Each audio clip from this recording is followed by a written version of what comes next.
Buenas tardes, amigos. Bienvenidos a hacer esta sobremesa con nosotros. Horas más que convulsionadas en la República Argentina, que Dios quiera que pasen rápido, ¿no? Porque mientras los políticos se pelean, nosotros los ciudadanos comunes estamos al medio. Pero tenía razón el diario Clarín cuando dijo en algún momento que los funcionarios de la Casa Rosada lo consideraban a Gerardo Morales como un propio, como un hombre que pertenecía a ese espacio. En aquella oportunidad, el tabloide Nacional especificaba que Morales estaba para lo que los funcionarios de Alberto Fernández gustaran mandar.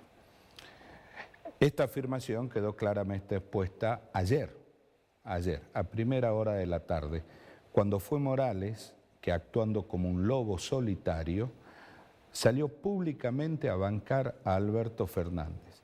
En ese momento, recuerden bien, ni siquiera los gobernadores del peronismo se atrevían a meterse en la interna entre Alberto Fernández y Cristina Elizabeth Fernández de Kirchner. Morales decidió salir en solitario a bancar al presidente y a partir de ese momento indefectiblemente sucedió lo que obviamente debía suceder, las especulaciones dentro del propio Juntos por el Cambio. Hay muchos sectores que a Morales lo consideran un verdadero caballo de Troya dentro de la concertación opositora. Por eso es que no le sorprendió en absoluto esta actitud de Gerardo Morales. Estos mismos también consideran que este apoyo explícito que tiene Gerardo Morales y Morales hacia la Casa Rosada tiene un precio. Y decían durante la jornada de ayer que esta declaración de apoyo al presidente le iba a costar muy caro al gobierno nacional. Los medios nacionales reflejan que desde la primera hora del cisma, operadores gubernamentales comenzaron a comunicarse con los gobernadores y los intendentes del conurbano bonaerense. ¿Qué le pedían? Le pedían que publique a través de sus distintas redes sociales un apoyo a Alberto Fernández. Fue dispar la suerte porque no todos lo hicieron, algunos se tomaron algún tiempo y algunos directamente no lo hicieron, como es el caso del gobernador Schiaretti de la provincia de Córdoba. Morales fue el primero en hacer esto. Algunos periodistas que trabajan en el epicentro del poder sostienen que el interés de Morales está centrado esencialmente en dos figuras. En la primera es Guado de Pedro. Guado de Pedro en los últimos tiempos hizo las veces de abrepuertas de Gerardo Morales. Algunas puertas que estaban cerradas, venía Morales, pedía operaciones de Pedro y lograba abrir las puertas. Recordemos cuando fue el propio Morales el que le pidió a De Pedro que le abra a Rivarola las puertas del despacho presidencial. Nunca pudieron funcionar esas gestiones, nunca se le abrió la puerta del despacho presidencial, pero sí por lo menos Morales logró que De Pedro se siente con Rivarola 10 minutos y se saque una foto. De Pedro también es uno de los artífices de que la señora Leila Chaer sea la primera candidata a diputada nacional. ¿Y qué es lo que se especula en torno a esto? Que el propio Gerardo Morales es el fiador para que la señora Chaer ocupe un escaño en el Congreso de la Nación. ¿Dónde está el otro interés de Gerardo Morales? En el cuestionadísimo Matías Culfas. ¿Qué es lo que dicen? Inclusive dentro del propio Instituto Patria, que Culfas tiene una lapicera muy liviana a la hora de juntarse con Morales. Obviamente Morales va buscando el apoyo nacional para algunos proyectos. Entre ellos, y según esto se comentaba acá en la provincia de Jujuy, con Culfas el interés fundamental de Morales es el tema de la marihuana, porque necesita la firma de Culfas para avanzar en algunas cuestiones. Y esto también está cayendo muy mal dentro de Juntos por el Cambio y obviamente en algunos sectores del gobierno. Pero lo más absurdo de esta declaración de Morales en apoyo al presidente fue que invoca el respeto a la institucionalidad. En Jujuy la institucionalidad directamente fue borrada de la faz de la tierra, a saber, un poder legislativo absoluta y totalmente anulado. Se ha encargado Morales de colmar ese recinto con bufones aplaudidores que han dejado su dignidad en la puerta de la legislatura. Por supuesto que hay excepciones a la regla como en todos lados, ¿no? Y si pasamos por la justicia, la primera radiografía es un poder judicial absolutamente sumiso al largo látigo de Gerardo Morales. En este poder también hay algunos conatos de independencia, pero son muy poquitos los magistrados que muestran estos conatos de independencia, aunque en realidad siempre, a la larga o a la corta, Morales termina haciendo de las suyas. A Morales solo lo mueve el provecho propio, pero también son cada vez más los que saben que en la política la que duele es la primera traición. Las que siguen se suceden sin solución de continuidad. Y aclaremos, Morales hace muchos años que está en política. Hoy lo hemos invitado al doctor Marcos Spinazzi. ¿Por qué? Cada vez que uno camina por la legislatura, escucha estos rumores de convocar o no a una reforma constitucional. De esto vamos a hablar con el doctor Spinazzi, porque entendemos que una reforma constitucional es algo muy serio, es algo que nos atiene a todos, absolutamente a todos, y tengamos en cuenta que una constitución tiene que durar por lo menos 30, 50 años. 30 segundos y ya estamos con Marco Spinazzi.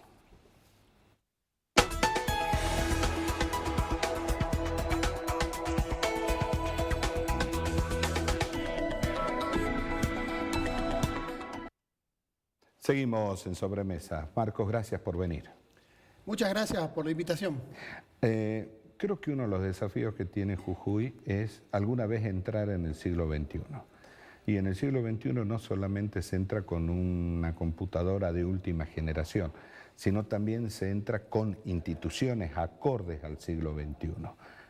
¿Hace falta modificar la constitución de la provincia o no? Sí. ¿Cuánto tiempo tenemos? Sería la primera pregunta, Andrés, para hablar de esto, pero esto es una opinión muy personal, yo creo que es necesario, necesitamos acomodar algunos institutos de la Constitución provincial a las nuevas exigencias que tenemos, a las nuevas realidades que tenemos y reconocer algunas realidades ancestrales también tenemos en la provincia de Jujuy.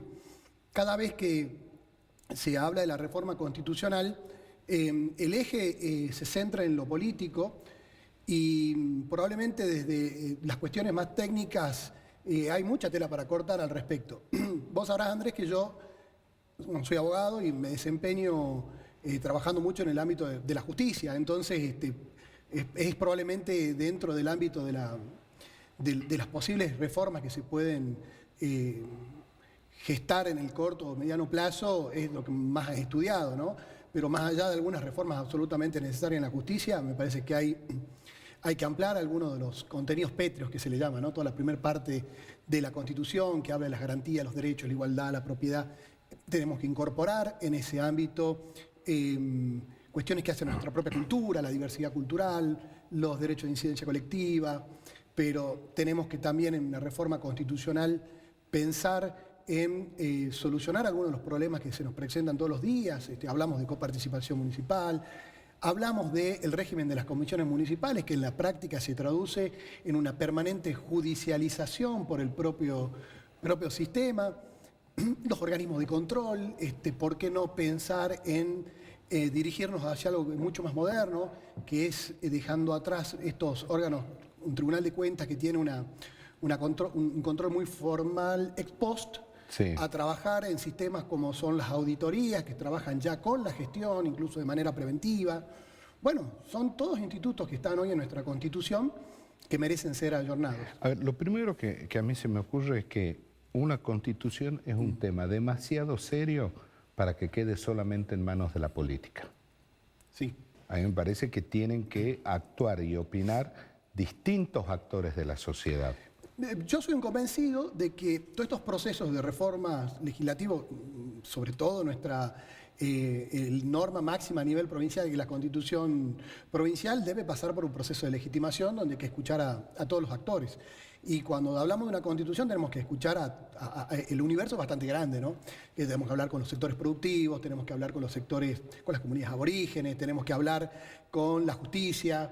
El ámbito de la justicia probablemente sea una de las reformas más importantes que se deba hacer. Yo creo que, por ejemplo, nosotros necesitamos darle un marco de tranquilidad, para decirlo de alguna forma, de previsibilidad a los ministerios públicos. Nosotros hoy lo tenemos creado a través de leyes. Está bien que existan, necesitamos blanquearlos a través de una constitución provincial porque están a tiro permanente de cuestionamientos de su constitucionalidad. Y después hay una cosa que a mí me parece muy importante en el ámbito de la justicia, sobre todo viniendo de uno de los tres, el poder del Estado que está más lejos de la sociedad, que es la participación ciudadana. Y yo la veo a través de dos institutos que son muy importantes. Uno es a través de la designación, es decir, cómo llega nuestro magistrado. Usted piense que si yo tengo que elegir al gobernador, voy y pongo el voto de Juan Pérez. Sí. Ahora, en el Poder Legislativo ya estamos un poquito más lejos, votamos una lista sábana. Y en el Poder Judicial estamos absolutamente lejos. ¿Cuál es la ficción que se hace?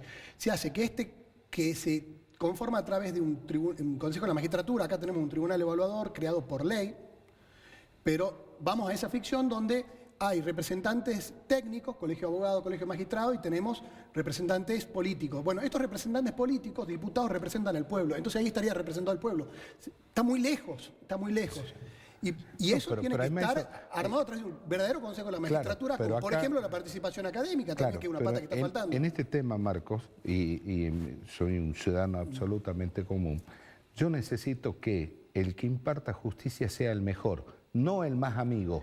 Bueno, por eso es que los consejos de la magistratura, esta es una discusión que seguramente se va a plantear en juicio, se planteó a lo largo del país, incluso cuando se intentaron reformar.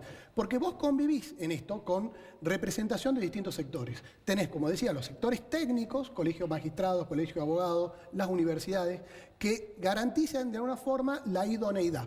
Pero por otro lado, te están los sectores políticos que te dicen, está bien, pero la legitimidad la tengo yo porque represento al pueblo y este es uno de los tres poderes del Estado. Entonces, el cómo se conforman las mayorías, eso va a ser una discusión específica, pero necesitan estar en un poder tan técnico como es el Poder Judicial, necesitan estar representados los sectores técnicos, pero también tiene que haber una representación popular. Y otro instituto, guarda, que es una de las deudas más importantes que tiene la Argentina, con nuestra Constitución Nacional incluso, que es el juicio por jurado, desde 1853, que la posibilidad de que las provincias legislen sobre juicios por jurado es un tema superado. Hace un par de años la Corte Suprema lo decidió en el fallo Canales y con esto se habilita la posibilidad de que las provincias legislen sobre la participación ciudadana. ¿Qué implica la participación ciudadana? ¿Qué implica los juicios por jurado? Bueno, la democracia directa, diría. Que el jurado, el pueblo, el ciudadano común, esté sentado resolviendo nada más y nada menos sobre culpabilidad o inocencia de una persona.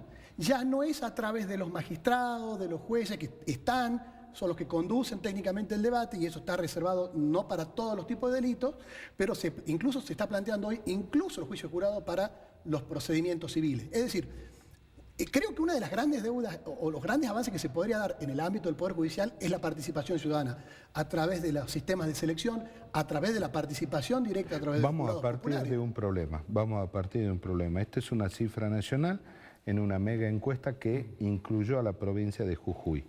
El 67% de los argentinos no creen en la justicia. Y eso me parece de una gravedad superlativa. Y la justicia tiene que empezar a hacerse cargo de esa situación.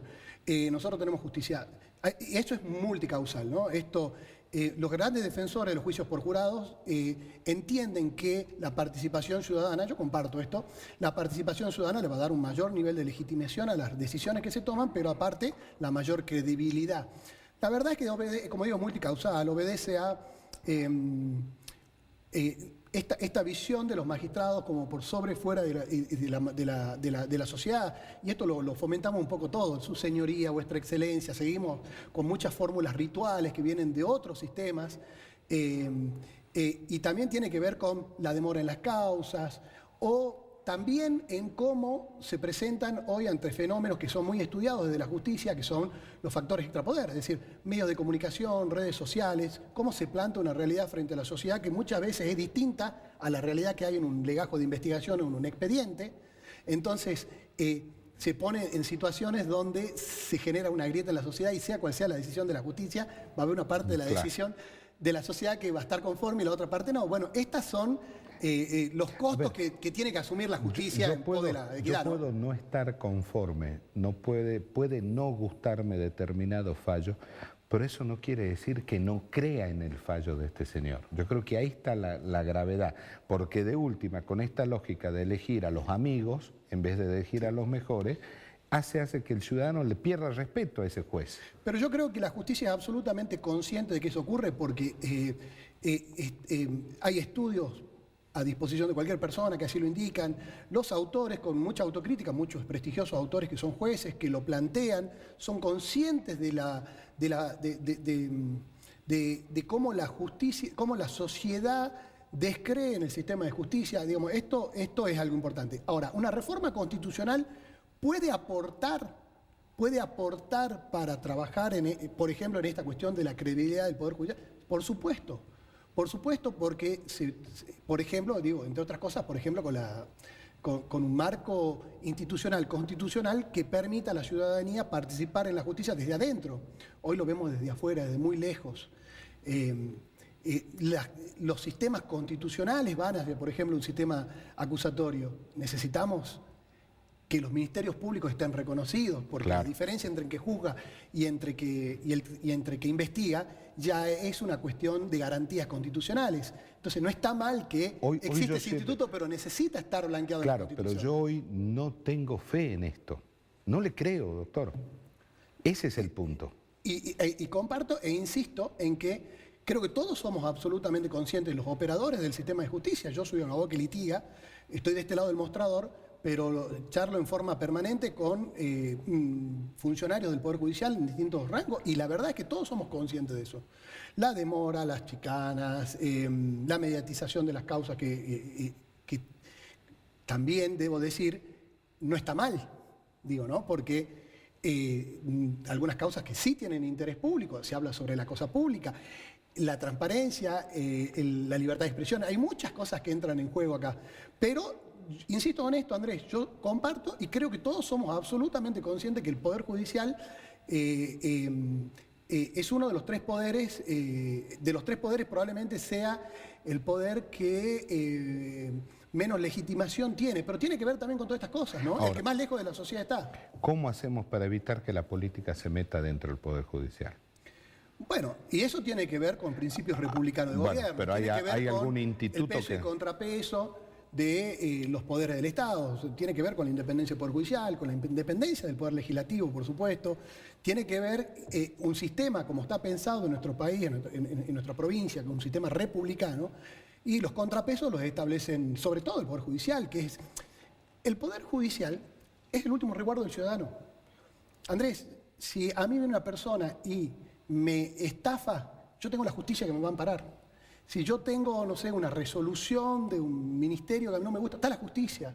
Si yo tengo un contrato que no se cumple, es decir, ante cualquier situación la justicia es el último resguardo. Por eso es que es importante la independencia del Poder Judicial y este juego de pesos y contrapesos. Y además de otros institutos más modernos que se han ido incorporando en algunas legislaciones. Lo charlamos, por ejemplo, los consejos económicos sociales, consultivos, que permiten, que implican, por un lado, ceder un poquito de cuota de poder, pero ganar en legitimación, porque implica, en distintas gamas. Tenemos, por ejemplo, desde una banca 13, como podría ser en el Consejo Deliberante, donde se escucha en ese lugar a un ciudadano o representantes de centros vecinales y demás, hasta consejos consultivos. Bueno, esto implica limitarse también un poco en poder, pero ganar en legitimación. Y es escuchar también a los actores directos, es decir, que son, en definitiva, representantes de determinados sectores de la sociedad que tienen mucho para aportar. Y son los que tienen... Institucionalizar esto es lo Claro, importante. pero son las personas que tienen la responsabilidad de pensar a 30 años. Bueno, los consejos económicos sociales hacen eso, piensan a 30 años. Llevándolo a lo que estamos hablando, que es la Constitución, son institutos que son interesantes para analizar si se le da la entidad la entidad constitucional. Es decir, nosotros podemos analizar un montón de institutos que nos parecen que serían interesantes para que le harían bien a nuestra sociedad, que estén incorporados en nuestro marco institucional. Ahora, nosotros le queremos dar tal entidad de que esté reconocida en el ámbito constitucional. Nosotros pensemos la Constitución, el sistema normativo, esto es algo básico del primer año de Derecho, que es como una pirámide, donde en la punta está la Constitución. A nivel provincial tenemos nuestra Constitución provincial, no lo quiero complejizar, tenemos la Constitución nacional, los pactos internacionales, pero en esto, en el ordenamiento, todo lo que se dicta abajo tiene que estar en armonía con esa Constitución. Entonces, si nosotros le damos a un instituto, una entidad de ser reconocido en el ámbito de una Constitución, estamos definiendo una política, en este caso, si hablamos, por ejemplo, de un consejo consultivo, en este caso estamos decidiendo una herramienta de planificación que tiene un respaldo nada más y nada menos que de la norma de más alto rango en la provincia, y después para abajo habrá que acomodarse. Son decisiones obviamente políticas, pero que son, si vamos a empezar un proceso de reforma de Constitución, algo que cada tanto está siempre presente. Y son estas cosas las interesantes para discutir. Ahora, ¿una reforma debe ser agenda abierta o agenda cerrada? ¿Por qué? Porque la política generalmente dice, convocamos a la convención constituyente y se va a tratar esto y este punto. Se junta la constituyente y dice, no, la asamblea es soberana y discutimos lo que nosotros queremos. Sí, a ver, me parece que obviamente hay cuestiones que pueden venir de decisiones políticas, de qué es lo que se entiende que es necesario reformar, pero me parece que el secreto va a estar en quiénes son las personas que conforman la formación y la capacitación que pueden tener las personas. Pensemos que estamos legislando eventualmente sobre una Constitución. Y la Constitución tiene que haber idóneos del derecho, pero no necesariamente del único ámbito, porque nosotros los abogados tendemos a ser bastante corporativos y pensamos que el mundo pasa por ahí, pero hay otros sectores que escuchar, como hablamos del sistema de producción. Nosotros no podemos pasar una reforma constitucional sin abordar en serio la diversidad cultural, la cuestión ambiental, cuestiones que en otras constituciones provinciales mucho más modernas han sido incorporadas y hoy ha adquirido una regulación, a partir de ahí una protección a ese tipo de derechos que ya no se discuten, armonizar lo ecológico con lo productivo, es un montón de desafíos. O sea, no se agotan solamente en estas cuestiones técnicas que yo te hablaba desde el ámbito del jurídico, es decir, selección de magistrados, los juicios por jurado. Las constituciones esto marcan el marco normativo esencial, marco institucional esencial para las reglas de vida de una determinada sociedad. Las reglas de convivencia que vamos a tener, ¿no? Marcos, muchísimas gracias por haber venido. Muchas gracias. Fue un placer. A ustedes, muchísimas gracias por habernos acompañado. Dios mediante nos juntamos mañana a las 2 de la tarde para hacer otra sobremesa. Y ahora quédese que ya viene Palpala hoy. Gracias.